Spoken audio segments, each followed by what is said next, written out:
Hello friends, let's start this video 4. This is my first video on physical geography, and we will today study the earth and the universe from Leong, that is chapter 1. So first of all, you should have a copy as well as pen in your hand, or else you can just open your book Leong, and we will then you can better understand the things. So first topic is exploring the universe. So there are stars, there are billions and billions of stars in the whole universe, and they together form galaxies. Galaxies are also known as nebulas. So whatever factual information I am giving you, that is important from perspective. Preliminary examination can ask these questions. So I have noted down all the facts. Then Earth's own galaxy is known as Milky Way. So Milky Way is the name of our galaxy, and Sun is also a star because it emits its own heat and light, and light from the Sun takes about 8 minutes to reach the Earth. So just light speed is 3 lakh kilometers per second. So you can think like how much far is the Sun from Earth, and even light takes 8 minutes to reach the Earth. So that's it. Then we will study about solar system. So all the planets, they revolve around the Sun in elliptic orbits. So elliptical means it is not totally circular, it is like bulge toward some place and flattened towards. So it's like if circular is like this, so elliptical will be like this. I don't have pen here, so I can't show you. Anyway, Sun's surface temperature is around 6000 degrees Celsius. This is for pre. And Mercury is the smallest and closest. After that, Venus is also called Earth's twin, Earth ka judwa bhai, because of their almost their similar size, mass as well as density.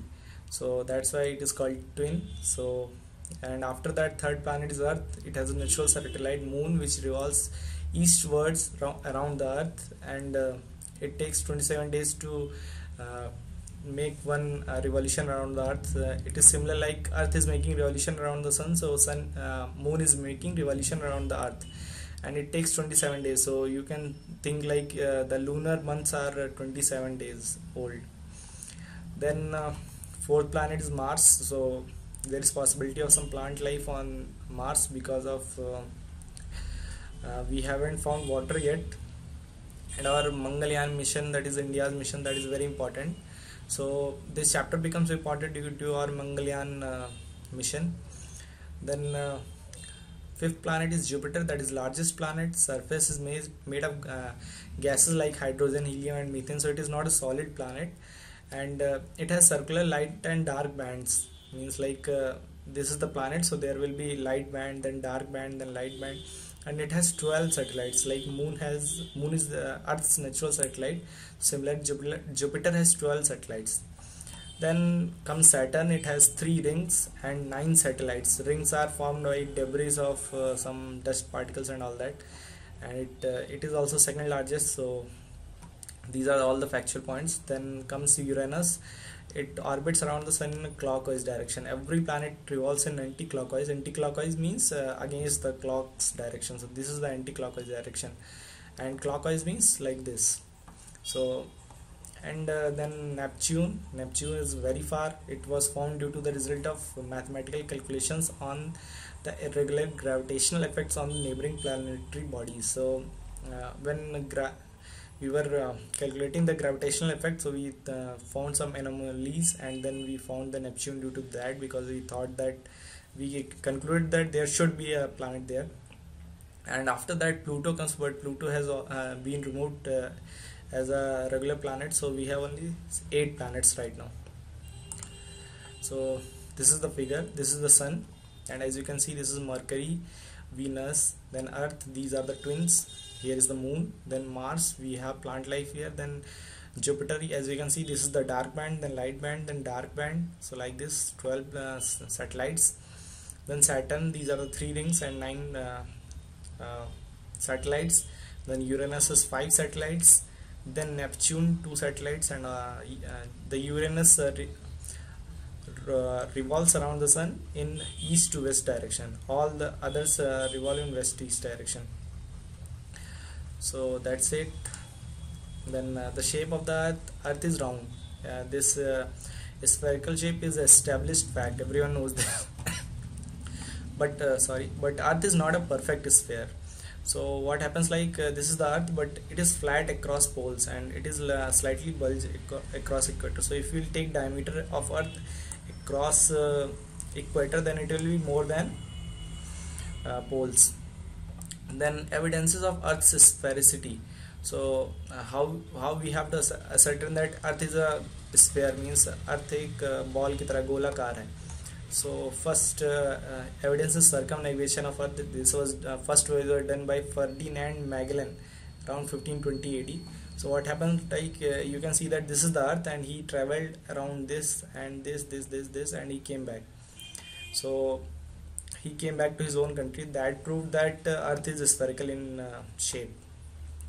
And let's say if earth is flat, so if you will start from anywhere, like you start from the middle, if you will go here, if earth is flat, then you will drop. So early people think like that, at words end, but this is not true. Earth is spherical in shape. Then circular horizon, if you will sorry, if you will view from this point, let's say this is the earth, so you will see that it's almost circular. And if you will view a little more higher, then you will you can see more, because the watching horizon increases. But if the earth is flat, then even from Y you can see the both ends AB, and from X also you can see whole earth CD. So this also proves that earth is circular in shape.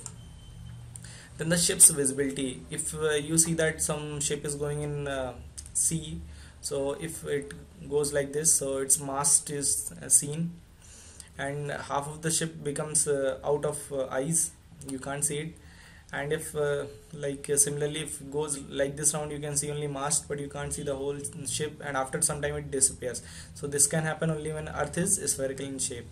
If earth was flat, then you can keep on seeing the ship until it goes on and goes on and goes on.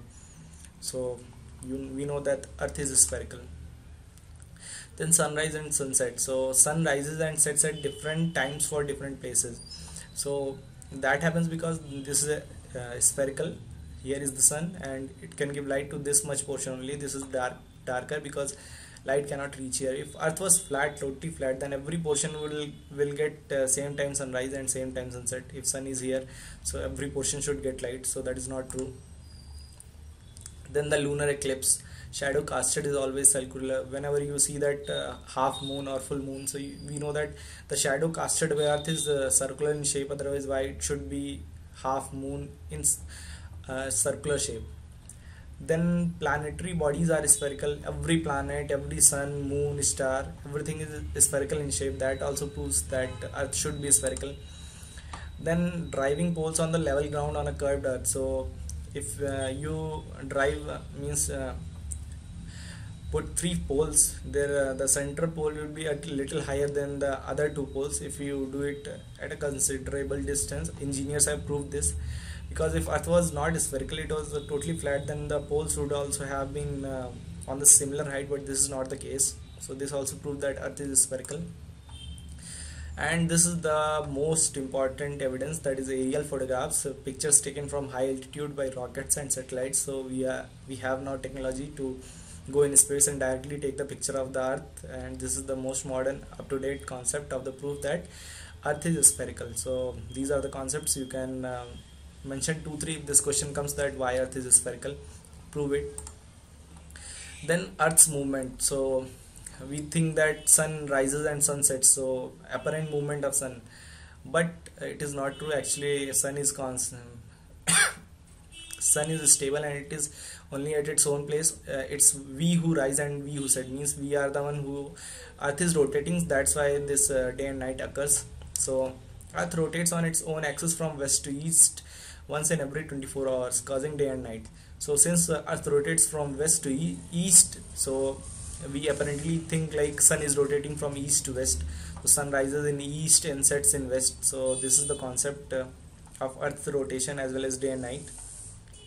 And earth also revolves around the sun in an orbit once in every 365 and half days. Actually it's 1/4 day, causing the seasons of the year. So the revolution of the earth causes seasons of the year, and the time taken is 365 1/4 days. So as you can see, this is how day and night occurs. This is sun, it is constant, it won't shift from here. Actually this earth is rotating, so as you can see, earth rotates from west to east. So this is west, from west it is rotating towards the east. And this is Kuala Lumpur. So here sun has rose right now. It's we think like it's rising in the east. Then Kuala Lumpur during noon will be directly over, sun will be directly overhead to Kuala Lumpur in noon. Then due to rotation of the earth, Kuala Lumpur will come here, and that will be sunset. And after that you can see after some time it will be midnight in Kuala Lumpur. So this is just an example of and this is top view. If you see from top, this will happen. So this is how we prove that earth is rotating, and that causes day and night. Then earth's revolution. So we know that earth revolves around the sun in an elliptical orbit. Every planet revolves in elliptical orbit, and one complete revolution takes 365 1/4 days or a year. But you know that 1/4 days can't be made a day. So what happens, like we take 1 year, normal year is 365 only, and we add this 1/4 days for 4 years, and that becomes one extra day every 4 years. So that is added in February month. So in that becomes leap year. So every 4th year is leap year, and February is 29 days in every leap year. Then varying lengths of day and night. So why sometimes day is longer, why nights are longer in winter? So what happens, like earth is inclined to the plane of ecliptic. Ecliptic means the plane in which the earth orbits around the sun. So this is the sun, and if earth is revolving in this way, so the plane in which the sun and earth come together, that is called the plane of ecliptic. I will show you later. And earth is inclined at an angle of 66.5 degrees. So this causes seasons. This is the main reason for seasons. So, and also at Arctic Circle 66 1.5 degree north, if in winters sun never rises, means like because sun is not able to go there, its rays are not able to reach in winter season beyond Arctic Circle. So for 6 months Arctic Circle has totally night, and then it experiences total day for next 6 months. I will show you in figure right after this. And similarly it never sets at June 21, and there is 24-hour continuous daylight during summers in northern hemisphere. So in summer region north of the Arctic Circle is popularly referred to as land of midnight sun. This can be asked in pre. So why it is called land of midnight sun? Because sun never sets there. Okay, so this is the figure. As you can see that this is the Arctic Circle. Okay, so let's say that since as you can see that sun is directly overhead on the Tropic of Capricorn. This is Tropic of Capricorn, this is Tropic of Cancer, and this is equator. So right now sun is overhead on Tropic of Capricorn. So it is summer season in southern hemisphere, and this is December 22nd.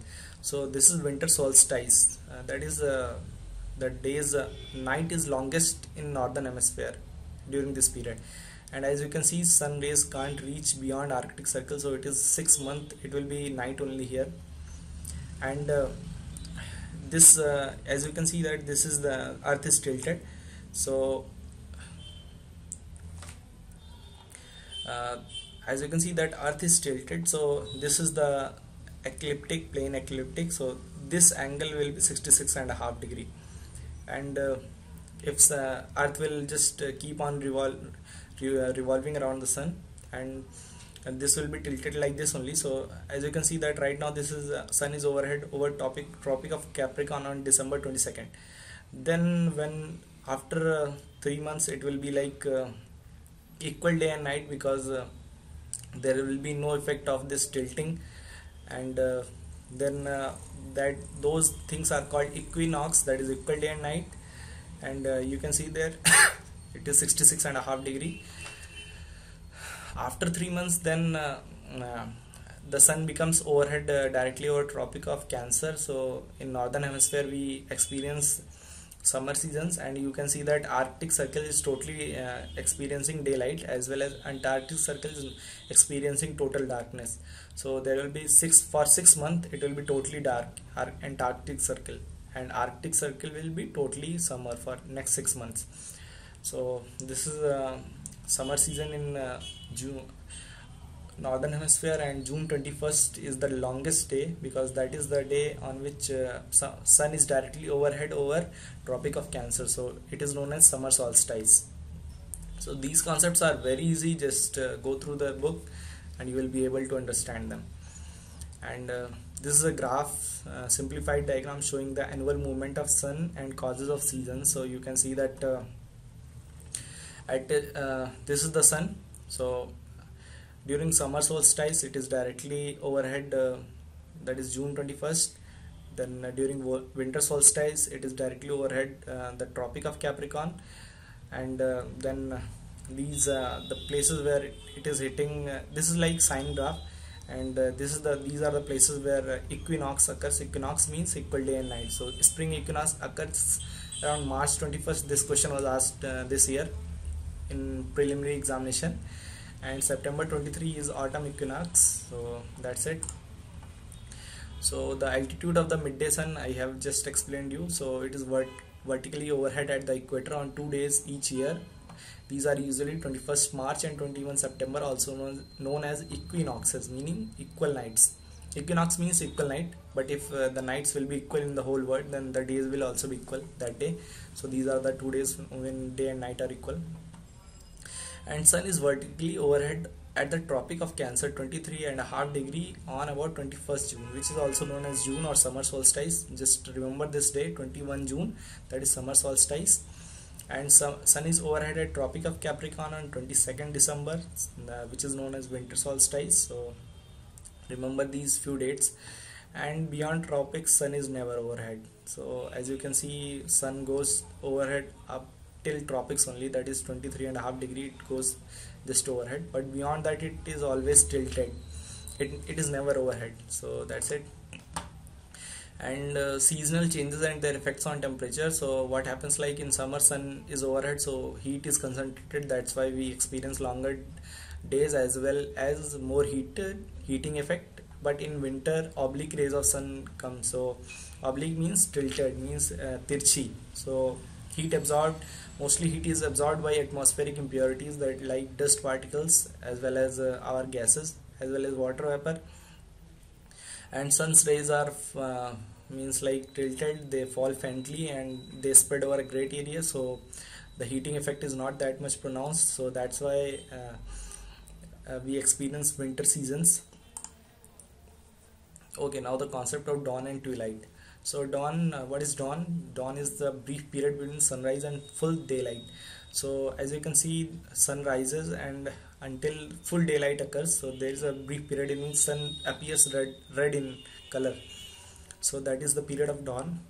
And period of twilight is the brief period between sunset and complete darkness.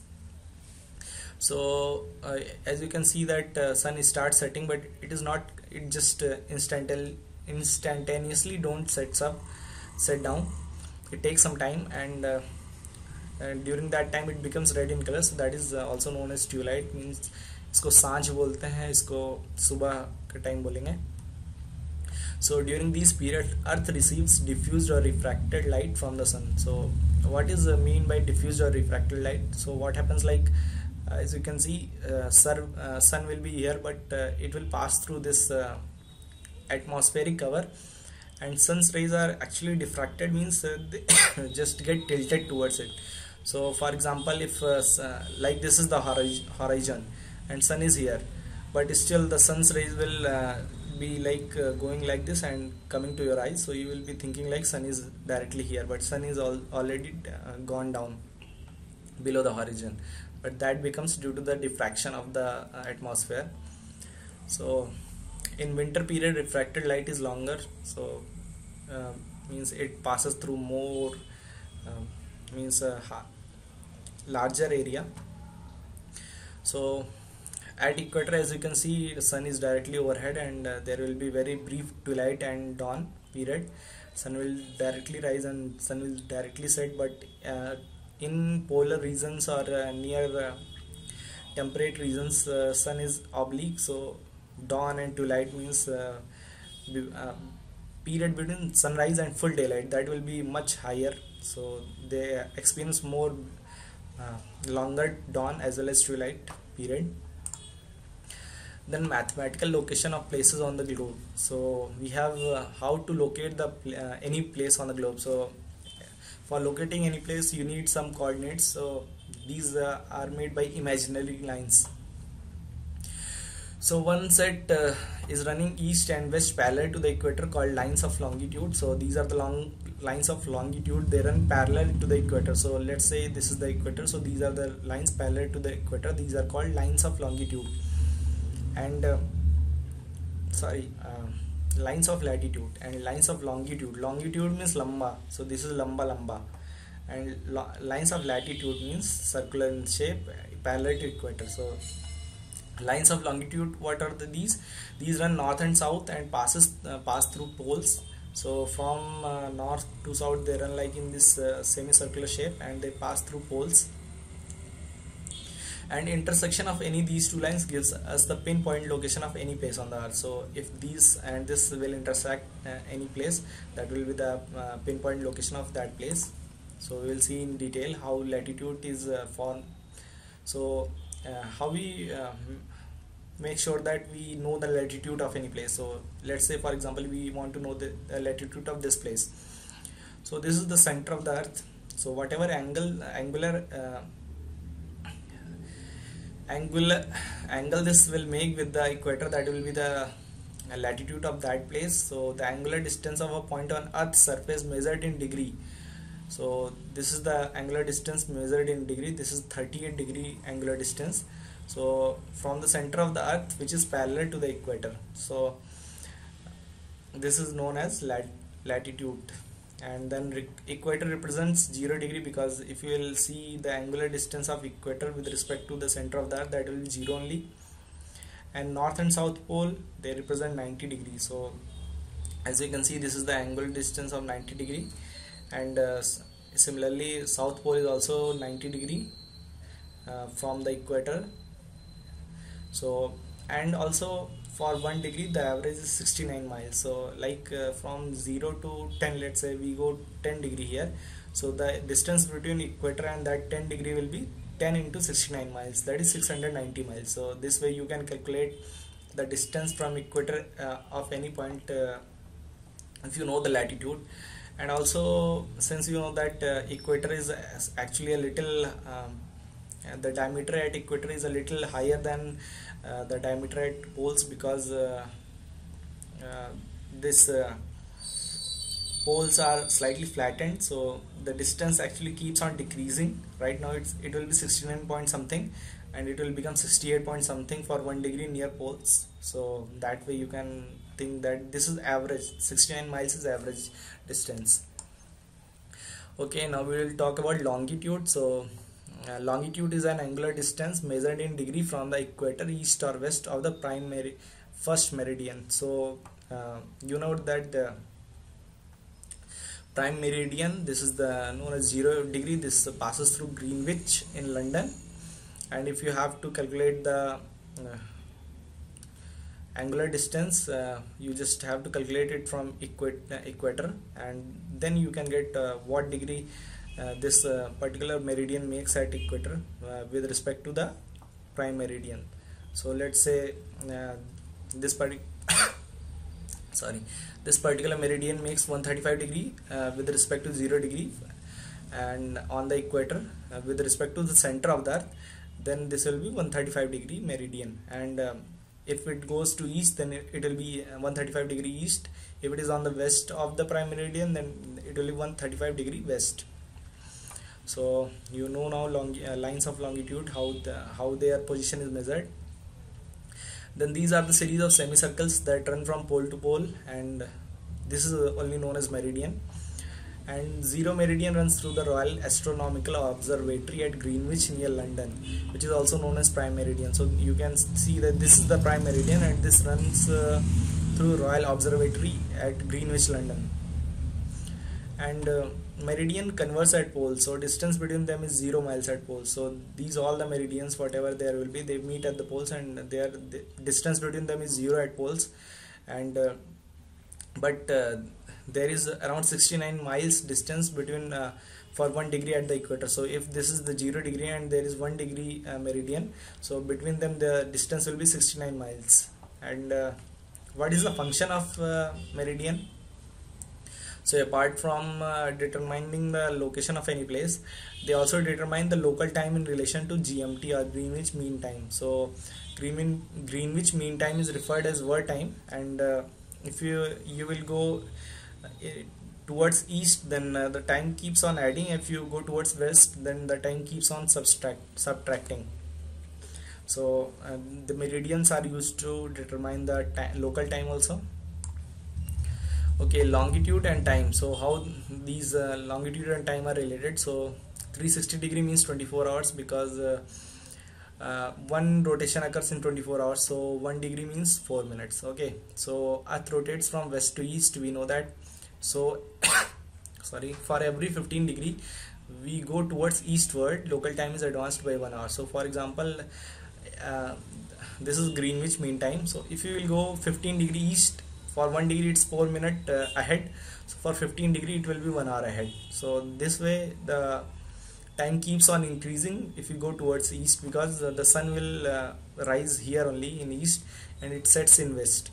So east will experience daylight before the west, and sun will slowly go towards west, because earth is rotating from west to east.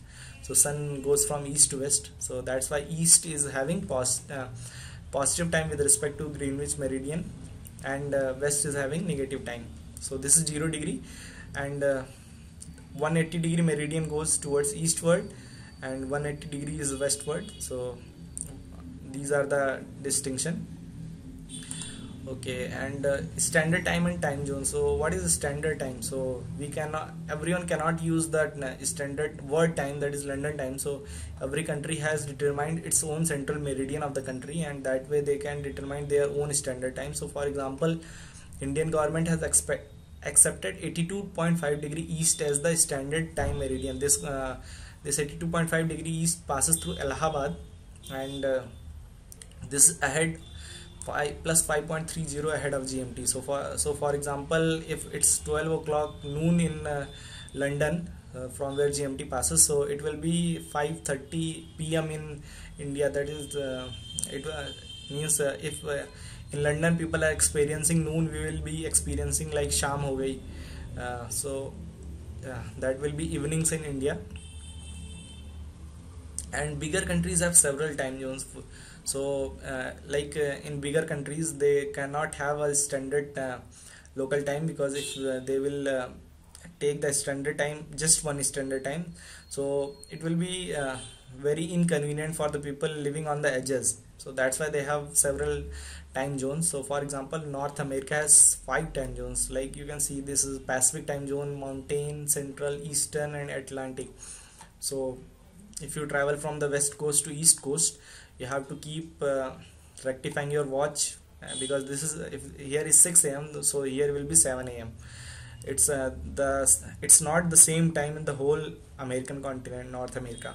So similarly, Russia is very vast, so it has 11 time zones. Okay, and the international date line. So this is very simple concept. So there is a difference of whole day between the two sides of 180 degree meridian. So this is obvious, because sun is rising here and sun will set here. So if you will go from this side to that side, since earth is spherical, you will come here only, but sun has already risen here and it has gone slowly and it will set here. So if you will just cross from here to here, you will have to reduce 1 day, because that 24 hours are subtracted.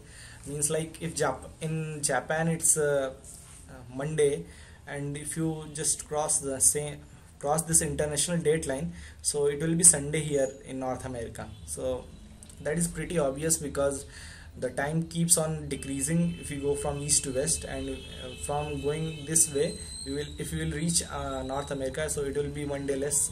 So Similarly, if we cross from west to east, like right now it's Thursday here, so if we will cross the date line, so it will be Friday here. So this is totally relative thing, and you can remember that if you cross from east to west, then you have to subtract one day. If you cross from west to east, then you have to add one day. So this is the international date line, and you can see that this is zigzag in more. It is not straight because we have to take care of these particular islands as well as this Russian portion, so that's why it's zigzag in shape.